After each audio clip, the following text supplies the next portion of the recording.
Hello and welcome to Them's Fighting Words podcast. My name's Sam Bradley. My name's Robert Hughes. There you go. And today we're covering UFC and ONE Championship, both of which were pretty fucking good events, all told. Let's start at, where do you want to start? UFC One Fight Night 150, Philadelphia? Yeah, let's start there. I was gonna say, yeah, 'cause that was Saturday, wasn't it? Yes, it was, yeah. Justin Gaethje versus Edson Barboza, which everyone thought was going to be an absolute bang, swing, hang and bang fest, but actually turned out to be, as long as it fucking lasted. Yeah. I mean, good for Gaethje. Obviously, he debuted back in the Tough 27, the flyweight finale.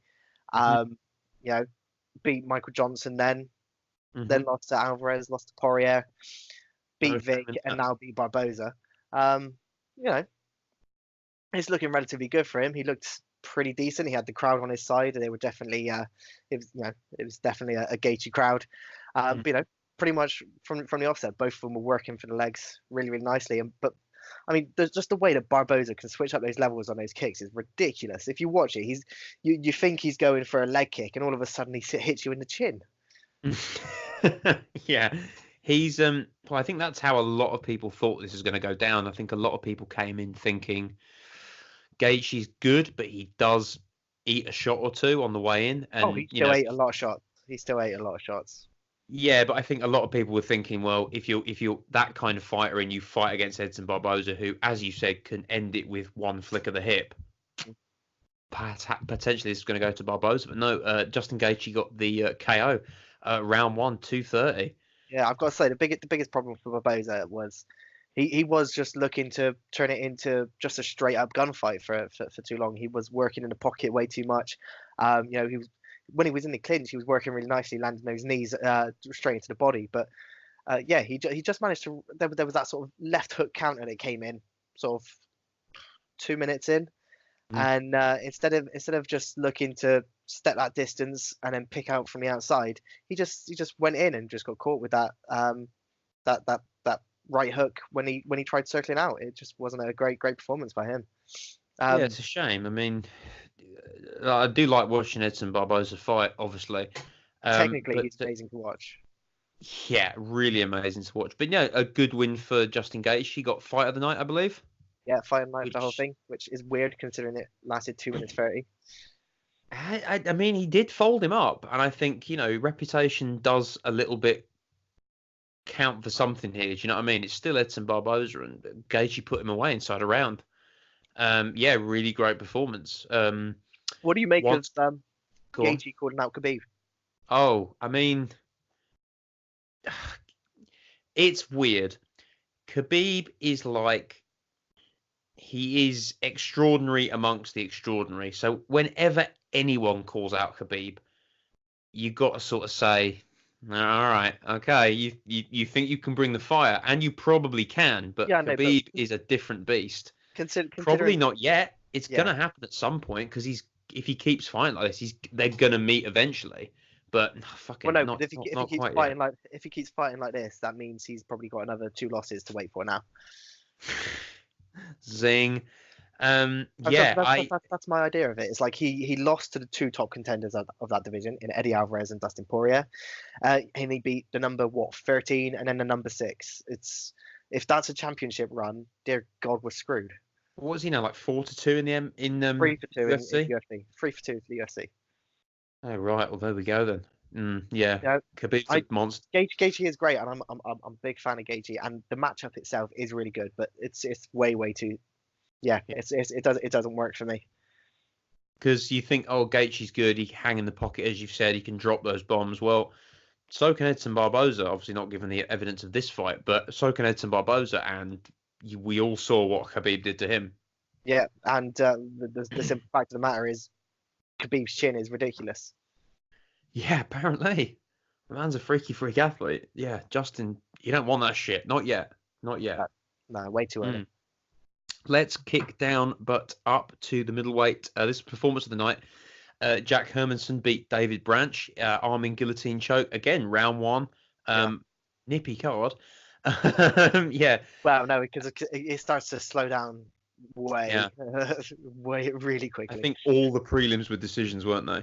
Yeah, something like that. Mm. Yeah, this was a performance of the night. Jack Hermanson's 6-2 in the UFC. David Branch now is that 4-5? Is that what he's at now? That's his current UFC record. I mean, but when you bear in mind 22 for 6 overall, still a pretty decent record. Yeah, it's a good record, but it's a good record overall, isn't it? It's we've seen people cut for less. Well, Excuse me. yeah, we're going to be talking about one who's in a very dangerous situation a little bit later on. Yes, we But are. yeah, it was a really good move for Hermanson. He was on the attack really nice and early, just lighting up Branch's face, and then yeah, just shot straight in for that. Well, when Branch started shooting in for that takedown attempt, he just swept the foot, Hmm. and yeah, just worked really nicely. Kept himself against the cage, locked in that choke, and if you watch how he does it as well, it's sort of on the stand up. He wraps everything up round in, and literally just steps into it and steps his leg behind just to stop Branch from retreating out of it. Really good. Yeah, good work. Good work. Yeah. Michael Johnson, he Yeah. lost to Josh Emmett. Poor old Michael Johnson. Yeah, well, he's a guy that's always going to be around. I think his record in the UFC now is 21 fights, what 11 for 10, pretty much dead even. Yeah. Um, yeah, but he's an exciting guy, and obviously he's making a run down at featherweight, which is always kind of good to see people mixing up the divisions a little bit. And you know what, Johnson's hand speed was looking really good. He was landing with that strong right really nicely all the way through the first 2 rounds. Mm. And you know what, Emmett was losing that. He was losing the fight. There was no simple way of putting it. He was losing the fight coming into the third round. He managed to catch Johnson only a few times. That was the high kick pretty early on in the second round. And yeah, to be honest, Johnson was really pushing him back, using that straight left, just keeping Emmett off balance. And Mm. yeah, he was visibly hurting Emmett. But it's the same with anything. When you're going in for a firefight, you got a puncher's chance. And as you can see by the picture, Johnson got Oh caught. yeah, we'll throw that It, up on the video. Yeah. it's a proper Rocky style as well. That's what I think Yeah. is perfect because it was in Philadelphia and it's that full on spit flying. Yeah. It Just would only perfect. been better if the mouth guard was also like flying out as well. Oh yeah, we can only dream. Ooh. Just Yeah. just Photoshop something in. Done. Well, people can do that. I think people like Michael Johnson. Yeah, he's had a couple of unlucky breaks, hasn't he? I think obviously he That's some lost great to. fight. He had no, and that's not to the detriment of him. I just think he's one of those fighters that's had a couple of bad losses back to back, and people, when you're not one of those top five guys or a champion, people forget how good you were very quickly. And obviously, he's got 10 losses, but he does also have 11 victories. So yeah, I guess that sort of speaks to your point of he'll probably always be around. He was on the main card. He was the third fight in the fourth fight in the main card. So he's still clearly shifting tickets for something. Hey, he's still beating some of the best going as well. I mean, Hmm. beat Artem Lobov. I mean, we can make the jokes about there as much as we want. Beat Andre Philly, who That's is legit. one of the best guys in the featherweight division. Yeah, Hmm. arguably. Beat Yeah, Dustin Poirier, beat Edson Barboza, Gleason Tibau, Tony Ferguson. Obviously, he beat in the past. that's right. He did beat Tony Ferguson. Yeah, it's way back in 2012, but yeah, he Yeah, did. way back. Still on the record. They all count, didn't they? Yeah, they do. Hmm. That's fair. This one surprised me. Maybe rightfully or wrongfully, this next one down at women's strawweight. Michelle Waterson defeats Karolina Kowalkiewicz, unanimous decision, 30-27s across the board. Yeah. What did you make of this? Carolina was on paper the main one to beat here. She looked like she could have easily, the one to win it, and it was looking that way in the first round. Every time they clinched up, Kovacevic was definitely the dominant person. She was moving it around a little bit more. Mm. She was locking up the collar ties really nicely, throwing in the uppercuts on the clinch. Mm. But yeah, I just don't know. Watson she kept that distance, started attacking that lead leg, and Yeah. yeah, as soon as sort of Kovacevic came in, she was just maintaining that distance really nicely. Kovacevic was landing nicely to the body, but yeah, really Yeah. really good work from Waterson. I would say it's she's pretty much securing Yeah. herself a potential for a rematch against Rose. I'd say at the moment. I think if this Michelle Waterson fights Rose, it's going to be a good fight. I mean, obviously, Kovacevic, as we've said, likes to sort of work in that clinch. I think that's what a lot of people thought way back when she fought Joanna Jędrzejczyk at 205, I believe. Yeah, it was the same night as Conor versus Eddie. People kind of thought that, oh, maybe this is the gal that's going to give JJ a run, because she too likes to get in that clinch, and when you're both clinched up, whoever can land that uppercut, we've seen, DC I was versus going to say Stipe, the it fastest just one out of takes the one. corner. Yeah. Yeah. But yeah, as you say, Michelle Waterson kept her at range, and if you are a clinch fighter, a Muay Thai fighter who likes to come in and clinch, if you're fighting someone that's comfortable at range, you're gonna get fucking dinged, and that's kind of what was happening here. Yeah, I was going to say that last round was just absolutely perfect from Waterson. The way she was just keeping a distance, throwing in those high kicks, worked just so well. Yeah. The big, he's Scottish, isn't he, Paul Craig? Yeah, Paul Craig. Very Scottish. Fair Yeah. Jew. Yes. Yeah, one of the best fighting names ever. This was a performance of the night at light heavyweight. Paul Craig defeats Kennedy Neshikuwu. Yeah. Nailed it almost. Triangle choke. Yeah, Neshikuwu. Really late on. As fucking late as you want. And I actually missed this fight. Thanks, BT. But I saw the choke, but it was my understanding that Paul Craig was kind of losing the fight up until then, or is that totally off the books? Well, I don't know. I wouldn't quite go that far. He was,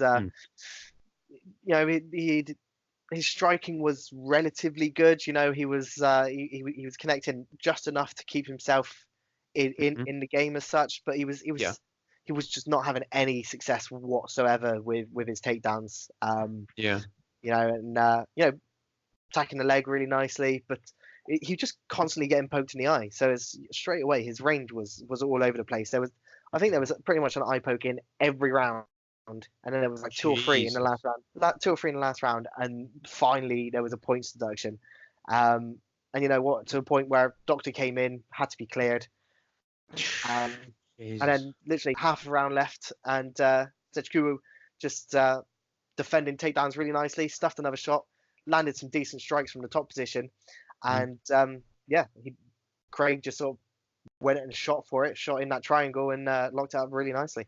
It was a really deep choke. I did see. I saw the finish, as I say, and it was a very, very well performed triangle choke. But Paul Craig's should have been a lot more penalties. There should have been so many more penalties. There was cage grabbing. There was outstretched fingers. It was not a great showcase for Sechikuru, but yeah. Paul Craig's stringing together a nice little run of wins, isn't he? I think. Did he win the last time out? He's what, 11 for 2, 11 for 3 at the moment. He came back with a submission in his last outing. So he did. Yeah, because he beat he lost to Jim Crute. Yeah. But that was it. Yeah, he lost to Jim Crute. Before that, he was in the wins. Right. Yeah. There we go. Let's kick down to Sadiq Youssef. He beat Sherman Moraes, unanimous decision, 29-27, 29-28, 29-28. What did you think of this? This is down at featherweight. Well, you know the case you were making for a UFC Nigeria a couple of weeks back. Always, I remember that. Sadiq Youssef is another reason to get that shit going. Let's do it. Man. There's a lot of people who like combat sports, and they have a culture of it, not in like a fucking, they love fighting. If you watch Fight World, at the very least, with Frank Grillo, great show. They love wrestling. They love, not Nigerian culture specifically, but sort of West African culture. There's big wrestling culture. I think you could fucking do it. Yeah, I think there's a legit reason to get it down there. This was a really exciting fight. Both of them really, really good strikers. Both starting out working heavily on the kicks. But it was Youssef managed to slowly bring that pressure nice and forward, and then just landed a big, heavy body shot straight off the clinch. And he was working really nicely. As soon as they were separating, he was landing with that nice, powerful right, and defending takedowns really nicely.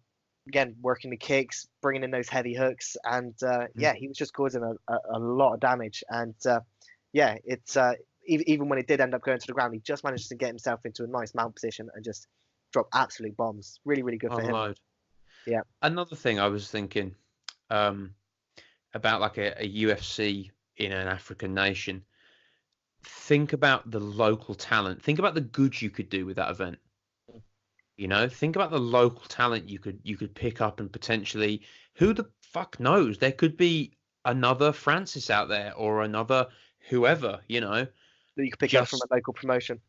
Yeah, I think, and there must be. I know there are local promotions out there across the world. You just got to go and find them. You know, it's just bad repping to think you can only get fighters in places where there are, you know, Russia or Northern Europe or America. There's so much more talent out there, you know. It's just giving them the chance, giving them the absolutely, giving them that giving them that platform. And think about the money that, you know, putting a UFC event, you could be generated for local communities to put back in and make it better. So, you know, maybe you don't find them this time, but maybe you go back in a couple of years. Yeah, who knows? We have another Nigerian champion, maybe. Hopefully, yeah. Let's kick down to the prelims. Marina Rodriguez beat Jessica Aguilar. Yeah, Rodriguez was also done for eye pokes, wasn't she, in round 1, I believe? Yeah, but this one was, you know, it was. You could easily make the argument that they were quite accidental. Fair. And you know, she at least then stopped doing it in the later rounds, which is. But you know, it's even when she was deducted that point in the first round, she then managed to pretty much straight on the reset floor Aguilar straight away, just dropped her straight down to the ground. So obviously that's where we see the sort of 9-9 round come in. Yeah, because it was 29-26, 29-27, 29-27. The 29-26 obviously being the, oh my goodness, you know, that's something you don't always see. Well, the 29-26 is actually pretty standard. You can easily have someone with a 10-8 round or anything like that. But it's basically the only reason that Marina Rodriguez, considering the entire fight, lost a point at all was because of that eye poke. And that's what's impressive, yeah. She still won the round. No pushover. Well, I mean, we can say that she's 20 for 8 as a pro, but she's only 1 for 4 since joining the UFC. Oh, so this is one that I'm talking about is you know, is a very, very tenuous situation. But yeah, I just want to point out in the beginning of the second round, Rodriguez's counter striking was absolutely amazing. She was clearly the bigger person. Clinch allowed her to sort of control against the fence really nicely, and then as soon as it was going to distance, she was landing those strikes really nicely, really nice and accurate. And yeah, but I do want to give Aguilar one thing. She was the way she was closing the distance was really nice. She was using that big overhand right and stepping under and through the counter. Oh, nice! And managing to get herself in to sort of free up the body a little bit. But just Rodriguez's striking was just absolutely on point, keeping that distance. Good takedown defense. Really, really good performance from her. Awesome.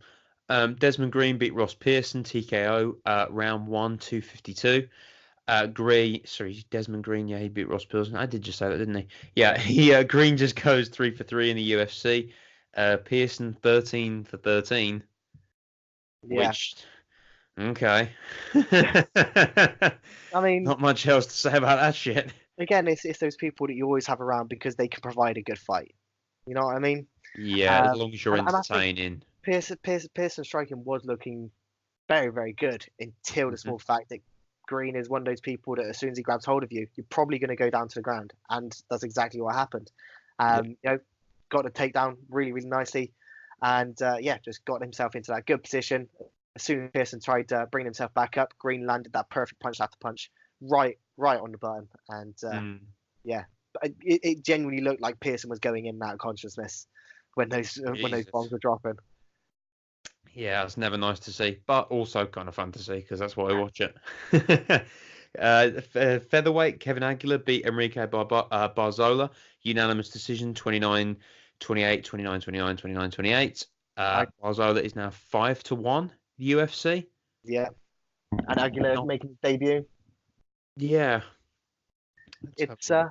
It was a great performance from him. You know, his takedown defense was absolutely staggering. I'm pretty sure Barzola shot for 3 or 4 takedowns in every round and pretty much didn't land any of them. And it just meant that Aguilar could just open up on the striking, really, really light up Barzola's face. And right at the end, literally the third round, Barzola just started opening up with striking, and he was looking very, very good. He opened up really nicely with a hook, tried pressing forward, shooting for that takedown, didn't quite work it, but he was, still striking to the body really nicely. If he had started striking like that in the first 2 rounds, he could have easily came away with the win there. It's weird, isn't it, how some guys need to get hit before they hit back. It's not a good habit to get into, to need that especially to wait 2 out of 3 rounds to do it.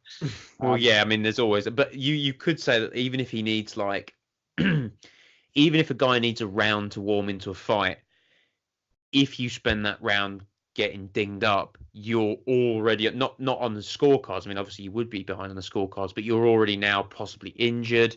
You could be wobbled. You could not already have the full complementary senses ready. So if you are ready to go in the second round, you're already at like a minus 400 or something. Do you know what I mean? Yeah. It's a weird one. It's a weird one. Kevin Holland beat Gerald Meerschaert 29-27, 28-29, 30-27. Out of all the fights actually that I didn't get to watch this weekend, I was really looking forward to watching Kevin Holland. I do like watching him fight. He's an exciting guy, He's the sort of person. He came into it. He's got very, very good kickboxing, and his grappling is really coming up to new levels. Kung Fu black belt as well, right?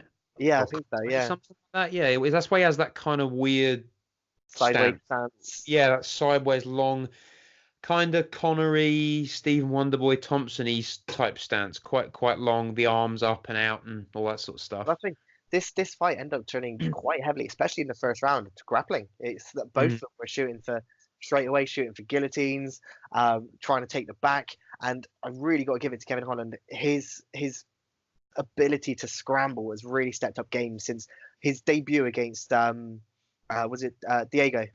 Yes. Was it Diego Sanchez? No, it was Santos. That's the one. Yeah. I think it was Santos, right? Yeah, because that was a good fucking fight. Yeah, it was Santos. I mean, double check that just for a second. Yeah, I can't remember now because I was thinking. I remember him. I remember him giving Santos a run for his money. Thiago Santos. Yeah, it was Thiago Santos. Yeah. He gave him a run and then eventually, obviously, lost it. But he was. That was a good fight. Yeah, and he was looking really good. His grappling's really taken on good now to new levels. He's escaping back attempts really nicely. That's a useful thing to get into the habit of doing. Yeah, well, especially when you're a very heavy striker. He does have some pretty good grappling. He has got some good submissions behind him. But I think they're all more just opportunistic sort of stuff as opposed to setups. Yeah, I think the thing, like you said, if you're a heavy striker, it's good to be able to get people off your back, because there will be times when you overload a punch and you come through and the guy just steps out of the way. And how many times, you see it with Yoel Romero. Someone goes to hit him and he sort of does that weird shimmy, and then the guy goes past him and then he jumps straight onto his back. Yeah. And you're in a world of trouble already. So to be able to scramble out from that position and even lock a guy into like a guard position, even if you're on your back, it's still a useful skill rather than just, oh shit, he's smothering me now and I get choked, I get beaten, whatever the fuck. I mean, a perfect example of people who develop their striking so highly that they basically just started just stopping takedowns themselves. We're probably Alistair Overeem. He's just a sort of good person who just started stuffing takedowns really, really nicely. So, yeah, and that's it's fine. Do that. But you've got to be on your Dean. You've got to be ready, because the minute you fight someone that can really take someone down, that can just pick that leg out, pick that heel, whatever, you're in a world of trouble. I can't remember if I ever showed you the video of Yoel Romero doing that, where he's standing. He literally throws a really decent head kick and then just drops straight down and ankle picks. Oh, who was that against? I can't remember, but it was pre-UFC. It was when he was when he was a light heavyweight fighting in Germany. It was just absolutely ridiculous. I'll see if I can find the video out again at some point. But just watching him being able to pick up from such a distance was ridiculous. Yeah, pop that on the Instagram actually, because obviously we have trouble when we put stuff that people want to see on YouTube. Anyway, only if it belongs to the UFC or Bellator.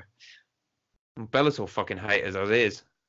Kind of feel bad that I'm going to mention them slightly later. Yeah, I saw. We'll talk about that. There was the early prelims on ESPN Plus. Obviously, Casey Kenny beat Ray Borg. Ray Yeah. Borg's first fight back since the incident, I believe. No, he had one. He was on the UFC Denver card. Yes, he was. Um, Unanimous decision win to Casey Kenny, 29-28, 29-28, 30-27. Ray Borg was not happy with that result. I Yeah, didn't see that there was fight. some weird stuff How going on. unhappy should he have been? It it wasn't so much the small fact that Kenny was better. He was just good at getting out of positions. Ray Borg was repeatedly gaining position, repeatedly getting the takedown, but Kenny Mhm. was just managing to scramble out every single time.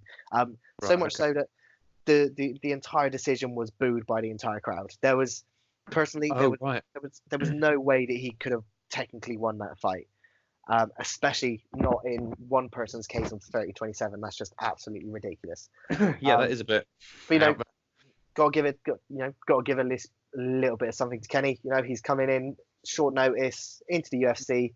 He's the LFA double champ, and he got to win. That's all that matters.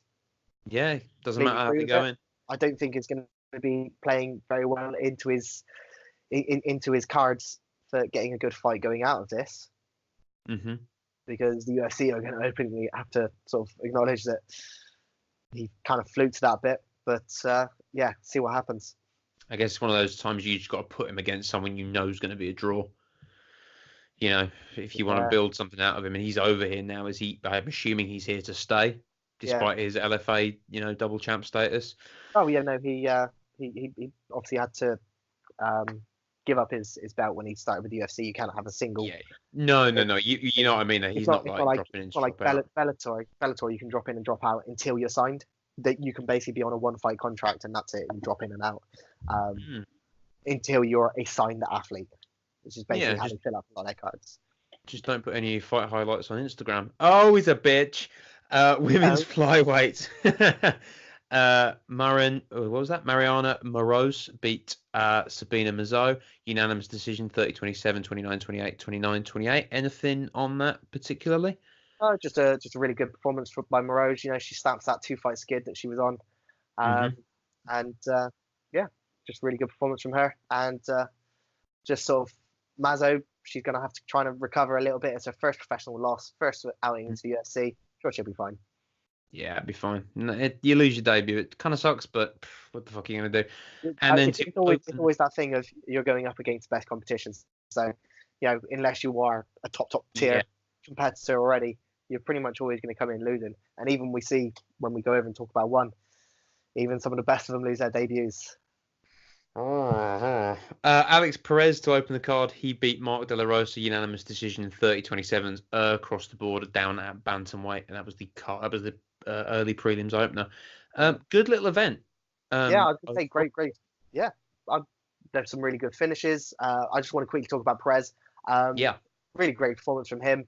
Obviously he took his first loss.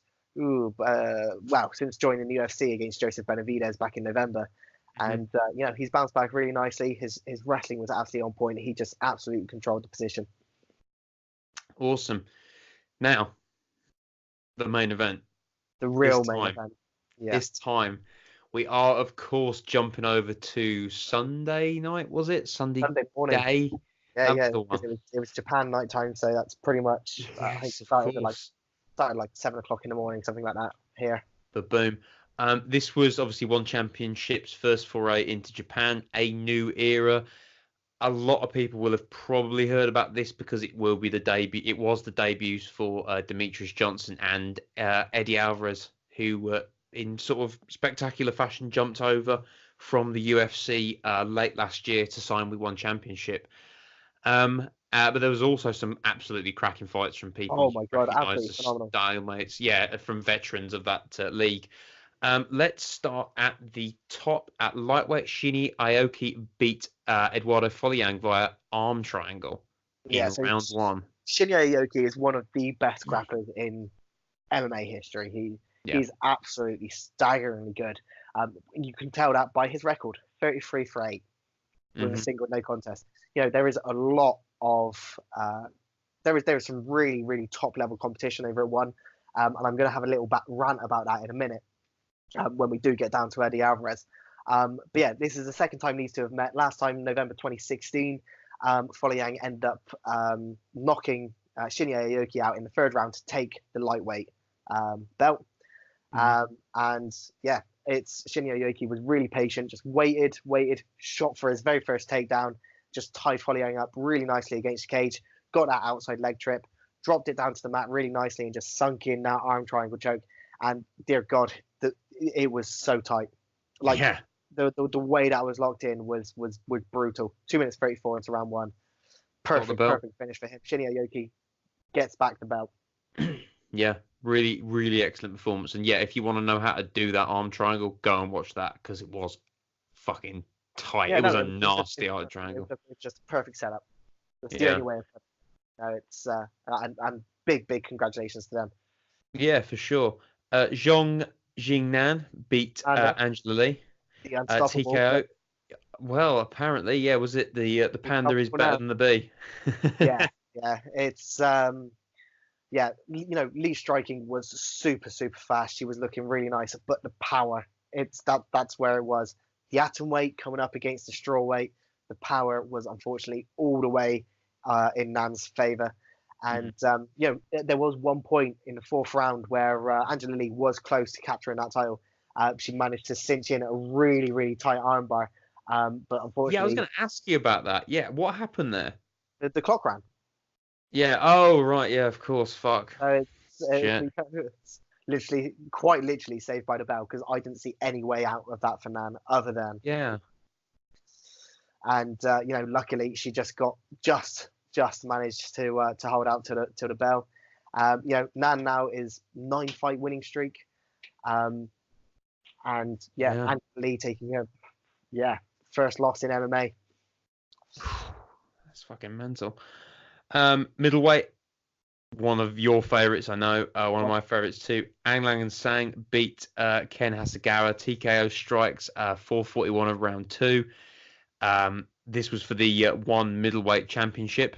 This was, oh my goodness, this was a bloody good fight. And it's just, I know you're going to come on to it when we talk about Eddie Alvarez, but it just goes to show, if you're bored of the UFC's nonsense, or if you're bored of Bellator's nonsense, there's world-class shit out there. You don't have to engage in any of that nonsense. We do because we talk about it on the show. But ONE Championship, it's certainly the one that logistically speaking, because it's free. You tell people, if you're interested in watching MMA, you can watch it on your fucking phone for nothing. Just download the app. But yeah, watch ONE. We seem to say it every week. Get on it, because this card is not a rarity. A card of this quality and this importance within the divisions of that franchise, if you will, are not rare. There's always something going on over there, always. Yeah. So yeah, and this Aung Lang and Sang fight was an absolute testament to that. He looked like one of the fucking greats. Yeah, and he absolutely was. Last time he met Ken Hasegawa, it ended up going all the way into the 5th round. This time, did it in the 2nd round, but he did it the exact same way. Did it by strikes. He just landed that nice big punch. Even in the 1st round, he was landing really hard, and Hasegawa was struggling. He was knocked down in the 1st round, managed to put back up really nicely, and Hasegawa shot straight in for a takedown, just clinched it up, and both of them swinging hard in the end of the 1st round. Late in the 2nd round, Hasegawa finally again went for that takedown, trying to take Aung Lang Sang's striking out of the equation. But Aung Lang managed to just sort of sprawl out that nicely, and then he just loaded in with that massive right hand coming over the top. Hasegawa straight down, and a couple of little punches on the ground, and that was literally all she wrote. So Aung Lang Sang now goes 25 for 10 as a professional. Boasts a winning streak now of 6, defends his middleweight belt for the 3rd time, and 23 finishes over his career. 4 of the last 4 in by knockout.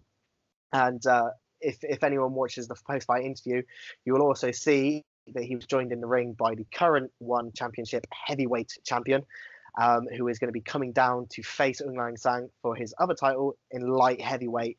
This is going to be taking place in October, and it's looking like it's going to be the next Japan card as well. Oh my God. Yeah, There's always something to watch. Here's a weird thing.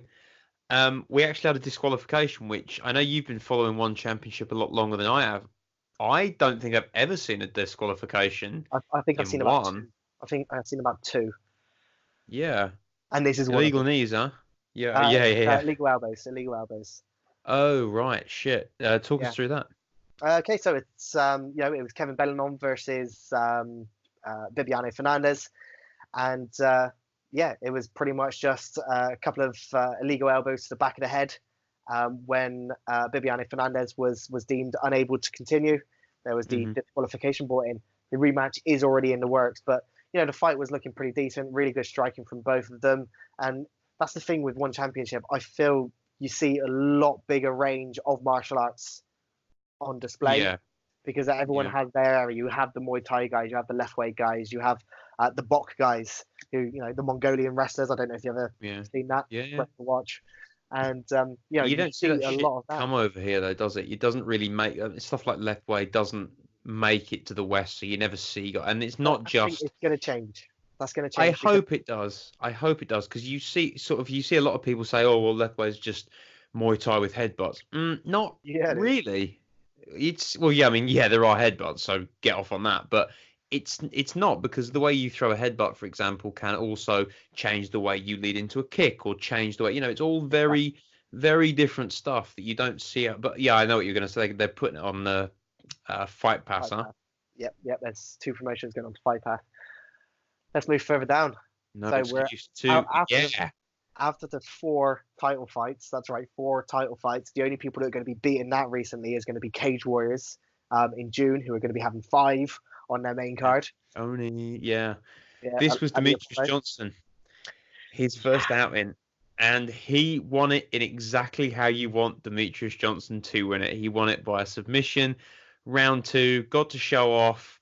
But Looked, he did take some yeah, damage. He did. yes, he He did. was struggling at some point. There was times where Wakamatsu was actually managing to connect, Yeah, and that's true. he was struggling. Towards the end of that first round, he was in trouble at one point.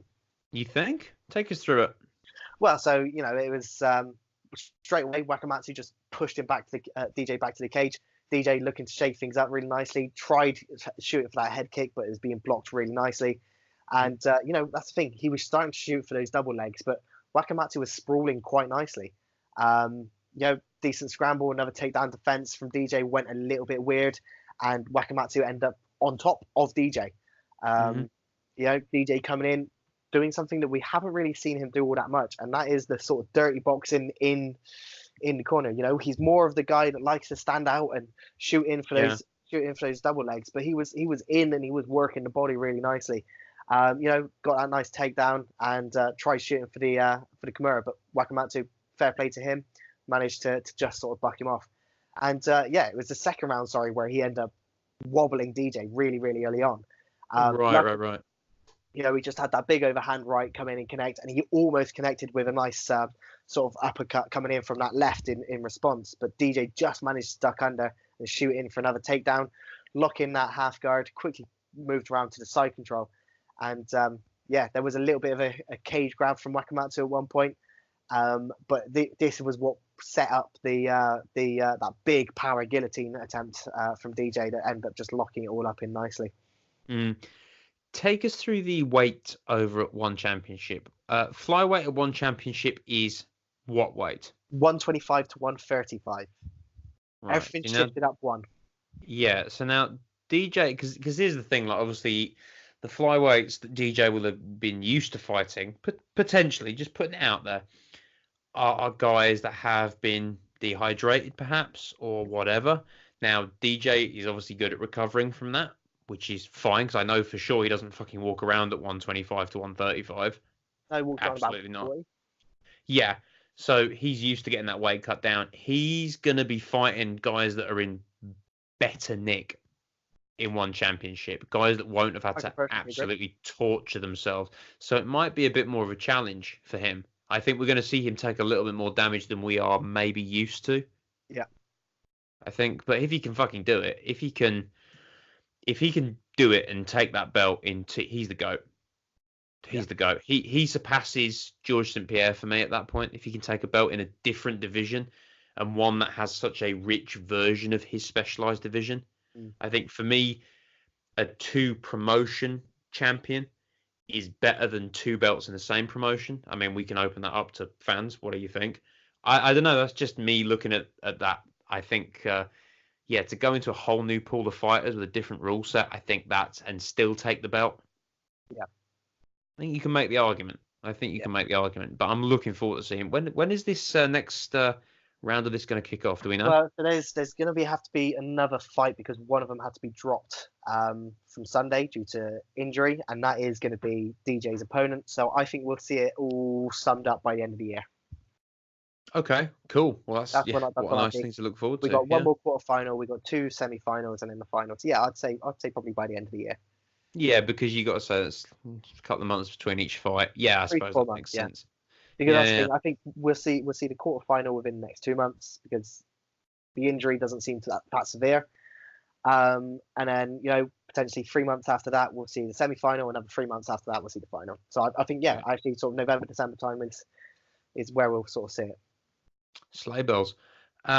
Didn't go so well up at lightweight. Eddie Alvarez, obviously the other notable name on this card for people who've never really watched ONE before, I guess, because he jumped over from the UFC. He ate a debut loss, unfortunately. Against did the same at UFC. True, but true. But he wasn't in a Grand Prix, which is annoying because obviously when you lose in a Grand Prix, you're out the running for. Yeah, longer. I know, but I don't think it's going to take long for us to sort of see him up there. He's in a long-term contract. I'm not saying they're going to cut him. He's still going to be their big name. Yeah, physically, okay, so you go out in the quarterfinals, you have to wait for the semi-finals and the finals, and then you're not going to be the first choice for whoever he fights. You do realise there is a potential because Shinya Aoki is obviously the champion at lightweight at the moment. There is a chance that Eddie Alvarez could just jump straight in whilst the rest of the Grand Prix is still taking place. I've heard of worse things happening. I didn't know that, but yeah. Didn't know that could happen. Hope it will happen. I think, I don't know. I'm not sure how I feel about that. Nah. If it's a good fight to make, it's a good fight to make sometimes. If it's a good fight to make, it is a good fight. Yeah, I suppose. At least ONE Championship don't fuck around with rankings. They're just like, it's true. Yeah, they have their Grand Prix to either decide the champion or top contender, and that's it. And then it's cool, you've just beaten like the 2-3 top people. Yeah. Go and fight the champ now. So it makes sense, yeah. No, I get that. They're not turning around and going, oh, you've managed to beat the number 12, the number 13. Oh, you're going to be the champion now. Mm-hmm. Yeah, but Eddie, how much whiskey have you sold? Yeah, so this is where I want to get into. So the arguments I've been having with people at the moment is they're turning around and saying Eddie Alvarez, his day is done because he's just lost to bums. For people just listening, I did air quotes right there. That is certainly not the case. Yeah. Just because you haven't heard of them does not mean they're the best. That they're the worst people. The people that say that exact same thing are the people that also turn around and say Conor McGregor is great because he beat Alvarez, but then also turn around and say, oh well, anyone who beat Alvarez over there is a bum, and it means Eddie Alvarez is way past his prime. No, that means fuck all. The reason people from ONE Championship don't come over to UFC or anything like that is because it's not where their market is. You would never see Unlang Sang over there because the UFC has no market whatsoever in Myanmar. It has no market whatsoever pretty much in Thailand or any of those places. It's very, very, it's very rare that you'll see a successful card in Asia by the UFC. So why do you think a load of Asian fighters who are some of the best going would come over to UFC where they have no market? And it's also the case that you can also make a strong argument that ONE Championship treats their fighters better. Well, I think we don't know how much they're being paid. They don't have to disclose it. They don't have to. I can guarantee Eddie Alvarez will be making more at ONE Championship than he was in UFC. Now, you can put some of that. You can put some of that. Yeah, you can put some of that on the fact that he's Eddie Alvarez and they want to lure him across. But you can also speak to the fact that you're allowed to have your own sponsors. You're allowed to make money outside of fighting. They don't give a shit, and that will be the same for a lot of gentlemen on that card that haven't just come over from the UFC. Yeah. I think the UFC and Bellator. I mean, obviously, I know more about the domestic affairs of the UFC. Jokes aside, um, you got to take a look at what you're doing to the fighters, and you look at this pay-per-view deal they have now, where obviously you have to watch through a subscription service, so the UFC gets a cut of that, so they're less reliant on pay-per-view. Well, that goes both ways. That means you can't be leveraged by people like Conor McGregor, sure, but it means you're also less likely to be leveraged against people who say, hey, come on, fucking give me a shot, give me a decent pay packet, and they say, nope, we're going to give the belt to that guy because he's going to sell more. You know, it goes both ways. I think ONE Championship, despite their somewhat shaky financial situation coming out of last year, they're looking to go from strength to strength. I mean, now obviously the UFC has this ESPN deal, but I don't fucking know. Give us 5 years, we'll see. One We'll Championship see. has deals in the US now. Obviously, they're on terrestrial TV, so it's all stepping up for them as well. Yeah, So I don't for think sure. they have anything to worry about. Let's move down. So we had a catchweight kickboxing fight, Yotan Clay versus Andy Sauer. And Yotan Clay looked absolutely phenomenal. His punch power was on show. Really, really good left kick, absolutely on point. First round looking pretty good from both of them, really bringing in the pressure from Andy Sauer. Round two, big straight left, found its mark and dropped Sauer power down to the canvas. And yeah, really, really good fight for Yotan Clay there. Danny King, you want to go for that? Danny Kingad versus Senzo Ikeda. So this was the other one of the other flyweight Grand Prix quarterfinals. So Senzo Ikeda is currently the Pancrase flyweight champion. Because there is a new relationship between ONE Championship and Pancrase, they can now sort of come in, kind of like the Bellator Rising deal that we saw recently with Horiguchi and Calderwell. Right. Okay. Well, anything that could potentially open up into promotional belts, I'm down for right now. I'm really down for it. Yeah, really, really good performance from Kingad. He's the sort of person that you can always see very exciting striking, but he's now showing that he can also easily go into the distance. He's showing himself to be championship material. He's going to be fighting Kara Akhmatov in his next fight, who we're going to be talking about in just a moment. So that's going to be a great one. I mentioned it earlier. Tatsumitsu Wada versus Ivanildo Delfino. That was supposed to be another of the flyweight cards taking place, but that's going to be rescheduled. The winner of that one will take on DJ for the semi-finals. And then we get to Kara Akhmatov versus Reese McLaren. Unanimous decision for Kara Akhmatov. He is one of the absolute top-level Greco-Roman guys in martial arts as a whole. But he's really showing incredible improvement in his striking. His stand-up ability was absolutely on show. He's been training with Tiger Muay Thai. He controlled the distance, controlled the action really nicely, was consistently scoring with nice heavy punches and just keeping it. I mean, considering he's a Greco-Roman guy, they're more the people who can get it to the ground and then they like to reset kind of deal. So he was definitely not wanting to go down onto the ground with Reese McLaren, who is a very, very good jiu-jitsu practitioner. Dropped him early on in the first round, really good counter punching, and managed to get himself the unanimous. So he's going to be going up against Danny Kingad in the next round. That'll be a good fight. We had a relatively quick armbar at women's atomweight. Really? Third round? Quick? It was the end of my. Oh shit! No, I misread that. My bad. You read Gary Tonon's round. Yes, I did. Fucked it all up, Rob. May Yamaguchi versus Ksenia Lakova. Really, really good performance from May Yamaguchi. Managed to get the armbar 3 minutes 18 into round 3, and it was a tough first 10 minutes for her. Ksenia, her striking was absolutely phenomenal in the first 2 rounds. Her kickboxing and Muay Thai is top tier. Luckily Yamaguchi just managed to sort of keep it going in her favor, managed to get it to the ground, and finally shooting that armbar. It's a really good performance from her. Gary Tonon of the Danaher Death Squad, Lion killer.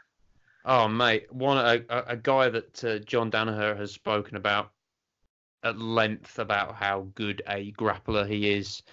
A really elite level. He's won many grappling tournaments outside of MMA. I believe that's correct. Yeah. He got the win via strikes. you got to bear in mind that the reason he managed to do this so dominantly was because he just managed to get himself into a very good position. He manages to get himself into mount, start dropping bombs. The guy's first response, try and turn out of it. Now the thing here is Gary Tonin, with someone of his grappling credentials, could have easily shot for anything, but he's trying to show that he's not just a guy that has to rely on submissions. So what does he do? He just swaps around to the back, starts dropping more bombs. Nice. It's a savage beating as well. Yeah. It is a savage performance. Yeah, I'm really looking forward to seeing more of him expressing himself in that way, locking it up, putting it together, striking, and being able to take someone out. And like you said, drop bombs, not just go for the fucking go for the neck crank or whatever. Yeah. Anything else on that card y'all want to talk about? Just going to go for a couple more. Flyweight Muay Thai, we had Rodtang Ditwang versus Hakim Hamic. Good split decision there for Rodtang. A bantamweight Muay Thai, we had Panikos Youssef versus Mohammed bin Mahmoud. And again, really good decision win there for Youssef. Flyweight kickboxing, Joseph Lassery versus Hiroko Akimoto. Majority decision there. And I didn't write any notes on it, but I do want to mention Yoon Chang-min versus Balachetti. You will see this on our Instagram, where it was basically full-on monkey punches dropping down. And again, tried turning out of it, sunk in that rear naked choke, spun it round. Really nice. Nice and clean. Next up, what is this? Oh, come on! I just want to talk about it because there's one that I really want to mention, and okay, you're gonna see it because I've just highlighted it for you. You got to remember Dan Strauss is the guy that had the motorbike accident. He was the previous Bellator champion, and he's come back, got himself a really good rear naked choke in the first round. Headlining the card, Brandon Gertz versus Sadawad. Gertz came away with the unanimous decision there. Koreshkov was back. He fought Mike Jasper, managed to get a completely unanimous 30-27 decision. Joe Schilling, who I believe is an SVG Ireland guy, I can't quite remember. He beat Keith Berry 30-26 across the board. And then the caveman Rickles himself, he defeated AJ Matthews with a knockout in round 2. He's the one that, I don't know if you've seen, but he does like the RKO celebration. Yeah. Is it the RKO? I don't know. I don't know wrestling all that much. You know where they do that little fake kick and then just drop the shoulder? I believe I know the movie you're thinking about, yeah. Right. Okie dokie. What are we looking forward to? Nothing. There is literally nothing good this week. We couldn't find anything. There's no UFC. There's nothing exciting to talk about this week. Well, let's jump down. If we wait until next weekend after that, we've got obviously the UFC card. Yeah. Well, let's not cheat ourselves out of a show next week, and we'll just leave that be. like I was doing with a new era for like 3 weeks on the trot. I was talking about how amazing a new era is going to be. Wait, sorry, I've just seen something about this. This will be the first UFC pay-per-view not to be sold through US television providers, blah, blah, blah, for ESPN 2025. Viewers must have an active subscription of the service. Based off of this, the price of pay-per-view is lowered from $64.99 to $59.99. Huh. Oh, okay. And a promotional offer was launched allowing new subscribers to purchase a bundle of the PPV and a 1-year subscription to ESPN for $30 more. Yeah, I mean, you can save yourself some money if you're in America. Get a year subscription and the pay-per-view for what was it, I can't remember which, $236. There you go. Or sorry, nothing to us, or just watch it on BT Sport. If it fucking records. Anyway, should we play the jingle? Watch it live. How dare you? Play that jingle. Hot takes. All right, Roberto. Welcome to Hot Takes. What do you have for me? Conor McGregor challenges Hollywood actress Mark Wahlberg for UFC shares. Awesome, cool, fantastic. What next? I don't know what the fucking. I just thought you would love it. I'd watch it. Of course, I'd watch it. You'd watch Conor McGregor fight Mark Wahlberg. Yeah, in a car park. You watch Conor McGregor fight Marky Mark. Yeah, as long as Mark Wahlberg came out like Marky Mark with the fucking long jeans and the hat. That's it. That's his walkout music and everything. Perfect. I'm game for that. They have to do it in the Khabib Hat Stadium. It sounds like we're putting together an event for them, Rob. Keep something back for us. It's $1 million idea. It's more than $1 million. Yeah. More than $1 million. Conor McGregor's been cleared of the charges for the bus attack. Speaking of our favourite Irishman. So bear in mind, this doesn't mean he's innocent. It just basically means he's done his punishment. No further action is going to be taken and all that gubbins. But people can still sue him civilly, aka Michael Chiesa. Sue him. I mean, hell, freaking Ray Borg do it as well. Get some money for your son. Yeah, well, Brendan Schaub paid his medical bills, huh? Yeah, you love mentioning that. You love talking that's about. Nice. Fuck it. I think it's nice. I think more people should be doing. I completely agree. Yeah. Josh Barnett has signed with Bellator. I did read this. I'll fucking watch that. I think that'd be good. I mean, that's pretty good considering how much he was kind of screwed over by USADA. Yeah. So, and that is a perfect segue into UFC heavyweight Ruslan Magomedov receives a lifetime ban from USADA. So he had a violation back in 2015. He came back off that and back into the testing pool. He had a second violation in October 2018 for banned substances, methyl testosterone metabolite 17 alpha methyl 5 theta androsten 5 alpha 17 beta diol stanozolol metabolites 3 hydroxyl stanozolol. Yeah, I'm not going to carry on because there has a partridge in a fucking pear tree. Yeah, I get it. Anabolic agents. And then he had a third violation, February 5th, 2019, as a result of his refusal to complete a sample collection process as requested. No, get out of town. He didn't want to piss in front of them again. Shit. So he's done. But what else has he got to prove? Do you know what I mean? He's been about for fucking ages. Yeah, he's not fought since 2015. He was free for within the promotion. He's just going to go off somewhere else. He's going to go to M1 Global or something like that. KSA or KSW. Sorry. You know, he's just going to do whatever the fuck he wants. He beat Josh Copeland. He's fine. We've had more announcements when it comes to PFL, I believe. Yeah, Rob's a happy boy. Yeah, so it includes Satoshi Ishii, who is incredible. He's an Olympic gold medalist in judo, 6 straight fights over in Japan and Europe, hasn't competed in the United States since he lost to Quinton Rampage Jackson back at Bellator 157. He's gone off and done lots of grappling stuff. He had a recent fight over Polaris, I believe it was, against Dan Strauss, not the lightweight Bellator guy, but the Raspberry 8 podcast Brazilian Jiu-Jitsu guy. Yes. Yeah, kind of confusing that one. And the other person, Jeremy Kennedy. So obviously Jeremy Kennedy was supposed to be in PFL last year, but had to bow out on an alternate spot because he had a contract with Brave Combat Federation. He is now free to fight over at PFL, so he's going to be having his first season. Light heavyweights, Jorge Gonzalez, who's 15 for 3, and Rashid Yusupov, 10 for 1. They're both going to be joining. Ex-UFC featherweight Damon Jackson, who's 16 for 2 for 1 with no contest. He's going to be joining. And then welterweight, who fought in Dana White's Contender Series, Chris Curtis, he's going to be joining as well. And you can watch it on ESPN. Damn fucking straight you can. And I'm pretty sure you can still watch it on Facebook here. Oh, really? Yeah, by the sounds of it, it's still going to be on Facebook here. Oh, A1. Yeah, I can't wait for that to fight back. When does that start back up again? Soon, huh? May. Right around the corner, kids. Yeah, but right remember, they got rid of the middleweight division because they've started the women's lightweight division. I'll take it. I'm happy about that. Kayla Harrison, I love her. Yeah, that's true. We get Kayla Harrison. Yeah, that's true. Rafael Silva wants another belt at the Pancras one. We sort of touched on this a little bit earlier. He's another one that could be coming over to be taking that double belt. Because obviously, got to bear in mind, Pancras pretty much Japanese, one global. So it's kind of like that feed-in sort of deal.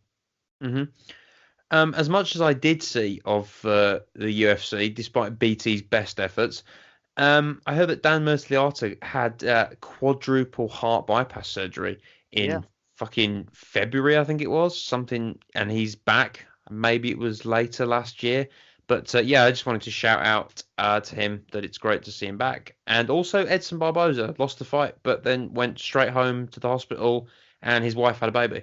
Yeah, So could be worse. love it. Could Love a good always story like be that. worse. Love a good heart warmer. It would be so Anyway, much better if he'd won, but come on, yeah. What would you rather win, a baby or a fight? a fight. No, You about don't win a baby. You never win a baby. I better specify that. depends if you're in a Russian circus. Anyway, Wow. let's kick down. What else we got? Oh, Francis Ngannou versus JDS is going to happen at 2:39, along with Jorge Masvidal versus Ben Askren. Along with John Jones and Thiago Santos, although there is still that Stipe Jones beef, so I think something still will happen. Yeah. Oh, it's going to be a good card, Robbie boy. Amanda Nunes versus Holly Holm. Amanda Nunes versus Holly Holmes on 2:39. It is. Yes, it is. Then we've got UFC 238, Henry Cejudo versus Marlon Moraes. That's been confirmed. Valentina Shevchenko versus Jessica Ai. So that's two nice title fights there.